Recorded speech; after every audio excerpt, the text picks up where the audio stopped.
Shalom à tous, j'espère que vous allez bien, moi je vais très bien. Alors, je suis dans la joie, mon âme est dans la joie. Car Christ a tout accompli à la croix de Golgotha. Tout est accompli.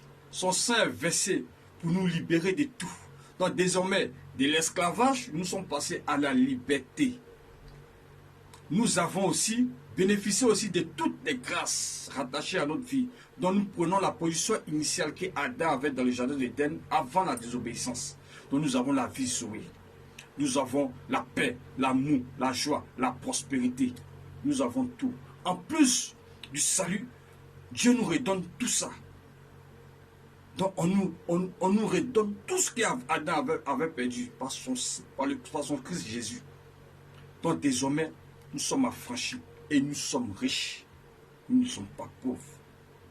Nous sommes riches. Nous ne sommes pas pauvres. Je dis ça encore.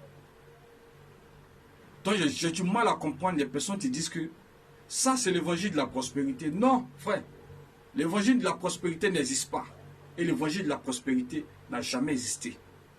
Peut-être que ce n'est pas ignorance que les gens le disent. Mais l'évangile de la prospérité n'existe pas. L'évangile elle-même est prospère. L'évangile est prospère. Le livre de Jean 10, dit quoi? Le forêt ne vient que dérober, égorger, détruire. C'est ce qu'il lui a fait. Mais Jésus dit, mais moi, je suis venu avant que les brebis aient la vie. La vie, quelle vie? La vie Zoé. La vie de Dieu. Il faut qu'elle soit dans l'abondance.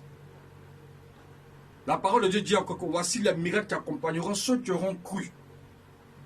La parole de Dieu dit encore, je vous ai béni de toutes sortes de bénédictions spirituelles dans les lieux célestes en Christ. Donc le chrétien, celui qui accepte Jésus-Christ, est d'abord sauvé et hérite de tout ce que Dieu a relâché sur notre vie. Notre Dieu que nous adorons n'est pas pauvre. Regardez vous-même, je prends cette illustration pour éclaircir un peu les choses. La Bible dit quoi? Le Dieu d'Isaac. Isaac n'était pas pauvre, il était riche, il était prospère. Il était fort riche. Abraham était riche, était très riche, jusqu'à Isaac a hérité de lui. Jacob était puissamment riche, il était riche. Tous ceux-là ont servi Dieu. Qui les a donné cette richesse? C'est Dieu. Mais nulle part il est écrit dans la Bible le Dieu de Lazare. C'est bizarre. D'autres vont comprendre, d'autres vont dire c'est un trop, mais c'est la vérité. Ce n'est pas écrit le Dieu de Lazare. Parce que Dieu ne colle pas son nom à la pauvreté, à la misère, non. La vie chrétienne est un package. Il y a le volet salut et il y a le volet héritage, que souvent on appelle la destinée. Parce que Dieu nous a déjà bénis. Il faut maintenant se mettre au travail pour profiter de tout ça. Nulle part il est écrit le Dieu de Lazare. Mais ça ne veut pas dire que Lazare n'était pas sauvé. Lazare a eu le salut. Il était sauvé, il était dans le sein d'Abraham. Mais Dieu, dans sa volonté parfaite, dans son plan, ne voulait pas que Lazare soit pauvre. Non. Ce n'est pas de son plan d'appauvrir Lazare, de laisser Lazare pauvre. Non. Sans doute, Lazare n'a pas voulu travailler. C'est limité seulement au salut.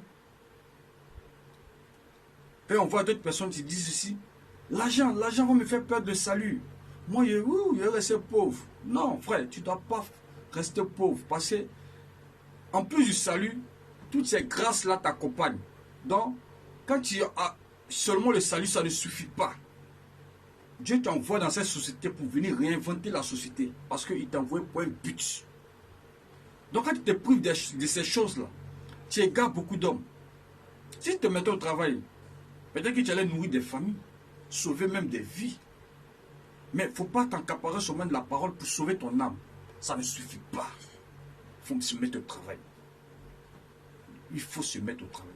La parole de Dieu dit quoi? Cherchez premièrement le royaume. Une fois que tu as le royaume et sa justice, tous les autres là vont te suivre. Les autres là vont te suivre. Ça ne veut pas dire aussi qu'étant dans l'église, tu dois avoir la prospérité dans la fausseté. Non, ce n'est pas ce que Dieu te demande. Dieu n'a pas besoin de ça. Il faut vivre toujours dans la justice de Dieu. Il faut rechercher toujours le royaume des cieux pour apporter son règne sur la terre. C'est ce que Dieu te demande. C'est ce que Dieu te demande. Donc la prospérité de Dieu n'est pas rattachée à la fausseté, à le mensonge, à l'immoralité. Non.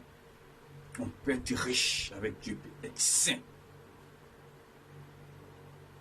Dieu, par son Fils Jésus-Christ, nous donne le modèle de vie. Il dit d'être ses imitateurs.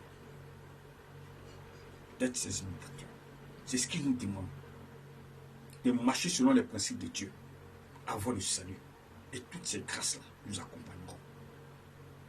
Voici les miracles qui accompagneront ceux qui auront cru. L'évangile est prospère. L'évangile est prospère. Il n'y a pas d'évangile de prospérité à part pour d'autres personnes. Le salut est pour tout le monde. La vie de Dieu est pour tout le monde. La vie de Dieu est pour tout le monde. Qui fut. Donc je fais cette vidéo pour interpeller des jeunes chrétiens, des frères, des sœurs qui se mettent au travail.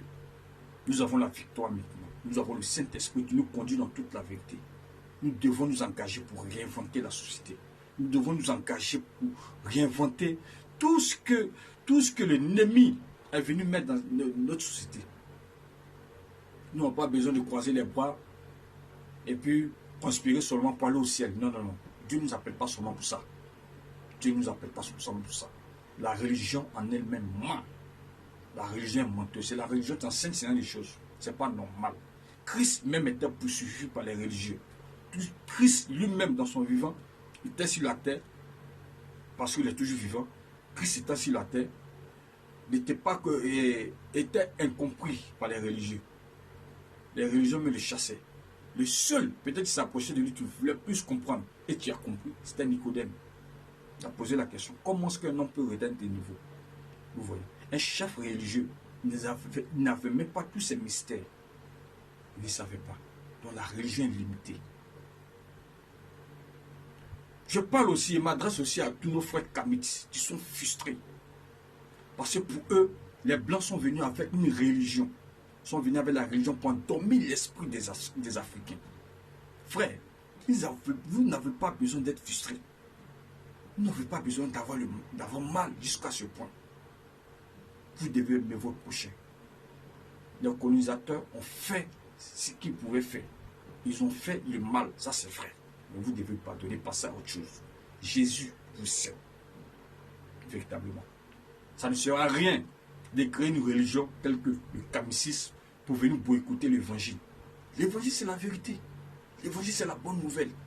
L'évangile n'a rien à voir avec les colonisateurs. Non. Ça n'a rien à voir. Donc ressaisissez-vous. Parce que ce que vous faites, vous pratiquez, c'est la sorcellerie. La sorcellerie ne peut pas changer l'Afrique. C'est faux. La sorcellerie est du diable, est du malin, est de Satan. Et ce qui est réservé à Satan, c'est l'enfer. Donc, vous tous qui mourrez en tant que kamites, vous irez tous en enfer. Tous en enfer, sans bouteillage. Tous en enfer. La Bible dit, vous connaîtrez la vérité vous affranchira. Recherchez la vérité. Vous n'avez pas besoin d'être frustré. Vous n'avez pas besoin de boycotter l'évangile à cause de ce que les colonisateurs sont venus faire. Les colonisateurs eux-mêmes ont besoin de Christ pour être sauvés. Donc arrêtez ça. C'est pas juste, c'est pas correct. C'est de la sorcellerie. D'autres disent, mais on reconnaît qu'on est sorcier. Je pose avec d'autres, ils reconnaissent qu'ils sont sorciers. Mais ils disent qu'eux, c'est vous faire du mal. C'est vous faire le bien plutôt. Depuis quand sorcier fait le bien? Depuis quand le diable fait le bien? Le voleur ne vient que dérober, égorger, détruire. C'est sa mission. Il ne sait pas faire le bien. Sorcier ne sait pas faire le bien. Maintenant, si tu dis que tu ne manges pas la chair et que tu ne détruis pas, mais tu assistes, si tu assistes, c'est que tu es coupable. Tu es avec eux. Donc sortez de tout ça. Le kamicisme ne peut pas sauver l'Afrique. C'est impossible. C'est le mal. C'est la sorcellerie. Vous avez besoin de Christ. Christ a dit, allez faire de toutes les nations mes disciples. Jésus n'est pas venu uniquement pour les Israéliens. Les Israéliens, les Juifs, non. Il est venu pour nous tous. Il est venu sauver la race humaine. La race humaine. Lui-même dit, allez faire de toutes les nations les disciples.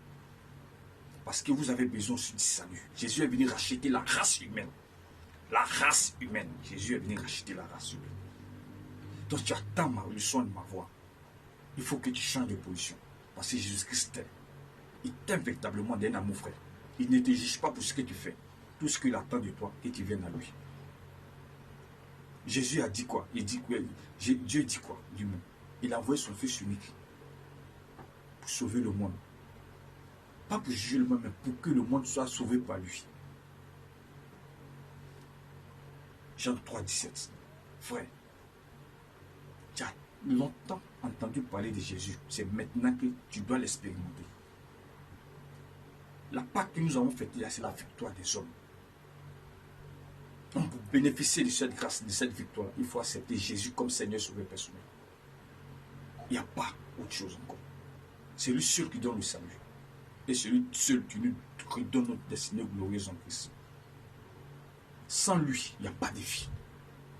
Sans lui, il n'y a pas de vie. Donne ta vie à Jésus.